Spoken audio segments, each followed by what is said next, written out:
Hello, welcome to NBC computer education. C plus plus में object oriented programming का ये part number 13 है। और आज की इस वीडियो में हम आपको सिखाएंगे multi level inheritance with example. उसके बाद बताएंगे आपको कंस्ट्रक्टर इन मल्टी लेवल इनहेरिटेंस। और सबसे पहले बात करते हैं मल्टी लेवल इनहेरिटेंस की।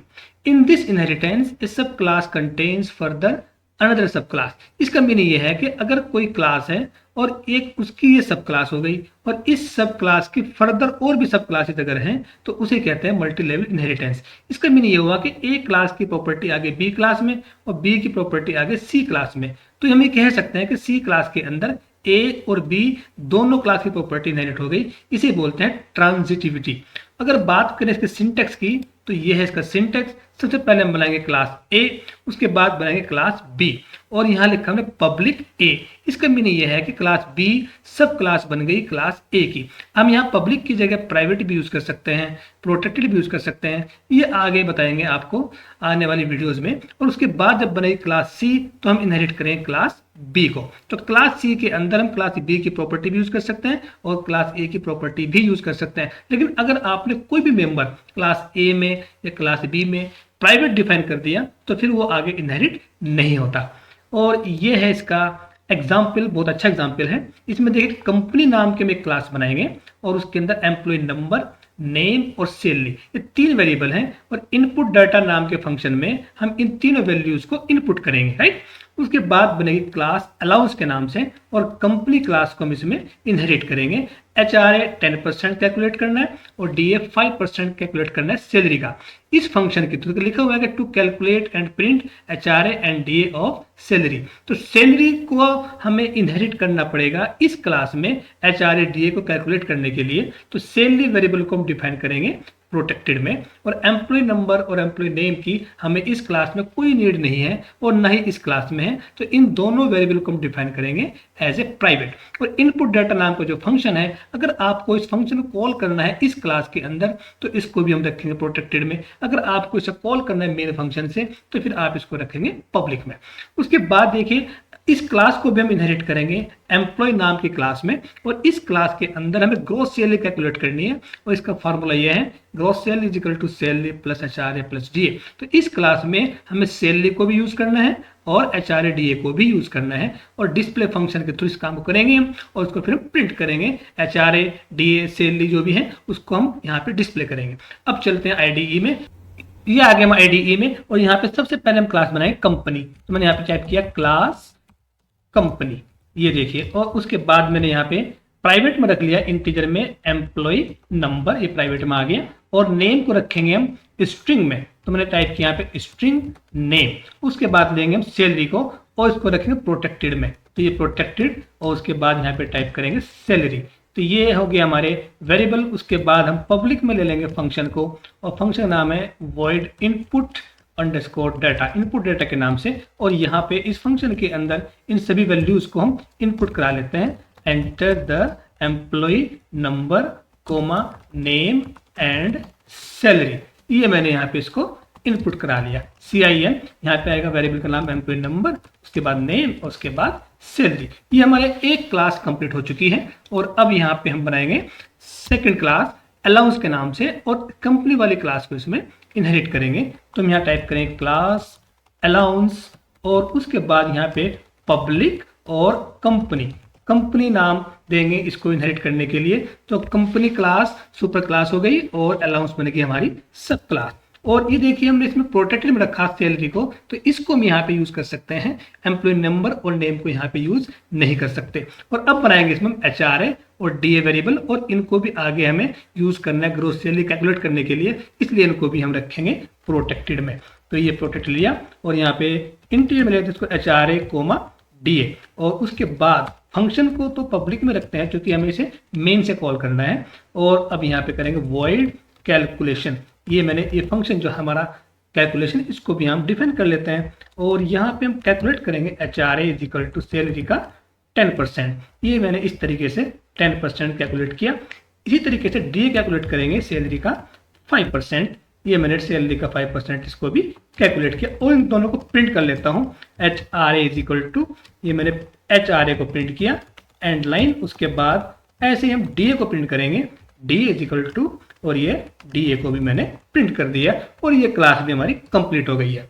अब हम बनाएंगे एम्प्लॉय नाम की क्लास और अलाउंस को इसमें इनहेरिट करेंगे। तो क्लास यहाँ पे लिखा हमने एम्प्लॉय, और यहाँ पे इसको इनहेरिट करने के लिए वही सेम पब्लिक, और यहाँ पे आ जाएगा क्लास का नाम अलाउंस। तो अलाउंस वाली क्लास को इसमें इनहेरिट किया, और इसमें एक ग्रोस सैलरी नाम का वेरिएबल है, और इस वेरिएबल को हम आगे यूज नहीं करना है, तो इसलिए इसको हम प्राइवेट में ही रख लेते हैं। तो इंटीजर में मैंने ग्रॉस सैलरी जीएस ले लिया, और उसके बाद पब्लिक में बनाएंगे फंक्शन को वॉइड डिस्प्ले, और यहाँ पे हम कैलकुलेट करेंगे ग्रॉस सैलरी और प्रिंट कर लेते हैं। तो GS is equal to salary. तो देखिए सैलरी वेरिएबल हमने डिफाइन कर रखा है इस क्लास के अंदर, और जबकि हम यहाँ इसको यूज कर रहे हैं इस क्लास के अंदर, क्योंकि ये है मल्टी लेवल इनहेरिटेंस। तो salary plus HRA plus DA, और इसको भी हम यहाँ पे प्रिंट कर लेते हैं ग्रॉस सैलरी को। ये मैंने इसको भी प्रिंट कर दिया है ग्रॉस सैलरी को जीएस, और ये क्लास भी हमारी कंप्लीट हो गई है। अब हम बनाएंगे मेन फंक्शन, और मेन फंक्शन में इन तीनों फंक्शन कॉल करेंगे। पहले कॉल करेंगे इनपुट डाटा को, फिर करेंगे कैलकुलेशन को, और फिर करेंगे डिस्प्ले को। तो ये इंटीजर मेन, और यहाँ पे देखिए मैंने ऑब्जेक्ट बनाया एम्प्लॉय क्लास का, क्योंकि इस क्लास में इन दोनों क्लास की प्रॉपर्टी इनहेरिट हो चुकी है। तो हम बनाएंगे ऑब्जेक्ट एम्प्लॉय, और उसके बाद यहाँ पे ऑब्जेक्ट का नाम सबको दिया मैंने EMP, और इस ऑब्जेक्ट से कॉल करेंगे पहले हम इनपुट डाटा वाले फंक्शन को, और फिर कॉल करेंगे हम EMP डॉट कैलकुलेशन वाले फंक्शन को। इसी तरीके से अब हम कॉल करेंगे EMP डॉट डिस्प्ले वाले फंक्शन को, इस तरीके से। और ये मैंने प्रोग्राम कंप्लीट कर दिया है। अब मैं इसको मैक्सिमाइज कर देता हूँ और इसको अब यहाँ से रन करता हूँ। तो जैसे रन करेंगे तो ये देखिए आपके सामने इनपुट कर रहा है enter the employee number name and salary. अब ने सपोज दिया 101, ये हो गया हमारा एम्प्लॉय नंबर। उसके बाद नाम दिया हमने यहाँ पे एम्प्लॉय का राहुल, और उसके बाद यहाँ भर दी सैलरी हमने 30,000। और जैसे आप एंटर करेंगे देखिए HRA DA और ग्रोस सैलरी यहाँ पे कैलकुलेट हो गई, राइट। प्रेस एनी की टू कंटिन्यू, और यहाँ पे कोई भी की आप प्रेस करेंगे तो वापस अपने प्रोग्राम के अंदर आ गई है। और अब बात करते हैं कंस्ट्रक्टर इन मल्टी लेवल इनहेरिटेंस। तो चलते हैं आईडी में और देखते हैं कि कंस्ट्रक्टर मल्टी लेवल इनहेरिटेंस में कैसे काम करता है। ये आ गया हमारी IDE में, और यहाँ पे वही पहले क्लास बनाइए ABC, और कोई भी नाम रख सकते हैं। उसके बाद मैंने पब्लिक में डिफाइन किया है ABC नाम का एक फंक्शन, इसे कहते हैं कंस्ट्रक्टर, क्योंकि जो क्लास का नाम होता है वही होता है कंस्ट्रक्टर। और यहाँ पे मैंने इसको प्रिंट कर दिया है हेलो ABC इस तरीके से, और उसके बाद एंड लाइन। और अब यहाँ पे देखिए मैंने एक सब क्लास बनाई XYZ के नाम से, और पब्लिकली इसको भी इनहेरिट कर लिया है इसमें, और इसके अंदर ही मैंने कंस्ट्रक्टर डिफाइन कर दिया है XYZ नाम से बनेगा।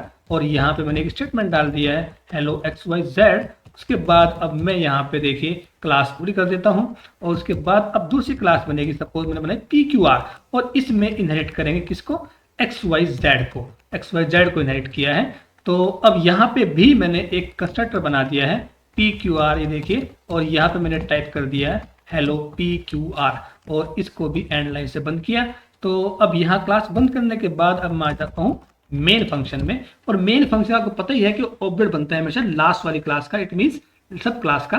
तो PQR से हमने बनाया ऑब्जेक्ट OBJ, और ऑब्जेक्ट जैसे क्रिएट होगा आप जानते हैं कि कंस्ट्रक्टर ऑटोमेटिक कॉल हो जाते हैं। तो हमने बनाया ऑब्जेक्ट PQR का, तो ये ऑटोमेटिकली कॉल हो जाएगा। लेकिन ये इनहेरिटेंस है, पब्लिकली XYZ को भी आपने इनहेरिट किया है, तो ये कंस्ट्रक्टर भी इसी के अंदर आ गया है। और XYZ वाली जो क्लास है उसके अंदर हमने इनहेरिट किया है ABC क्लास को, इसका कंस्ट्रक्टर भी इसमें इनहेरिट हो गया है। तो जैसे ही ऑब्जेक्ट बना तो तीनों कंस्ट्रक्टर चल पड़ेंगे, तीनों एग्जीक्यूट हो जाएंगे जो कंस्ट्रक्टर ओवरराइड नहीं होते। तो बात आती है कि सबसे पहले कौन सा चलेगा, और ये हम बता चुके हैं आपको प्रीवियस वीडियो में। तो सबसे पहले चलता है सुपर क्लास का, तो पहले प्रिंट होगा हेलो ABC, उसके बाद हेलो XYZ, और सबसे बाद में होगा हेलो PQR। ये मैंने इसको रन किया क्लिक करके, तो ये देखिए hello ABC, hello XYZ, hello PQR। तो तीनों क्लास में डिफॉल्ट कंस्ट्रक्टर है, आर्गुमेंट नहीं है। अब देखिए मैंने इसमें एक आर्गुमेंट डाल देता हूं मैं इस वाले कंस्ट्रक्टर के अंदर।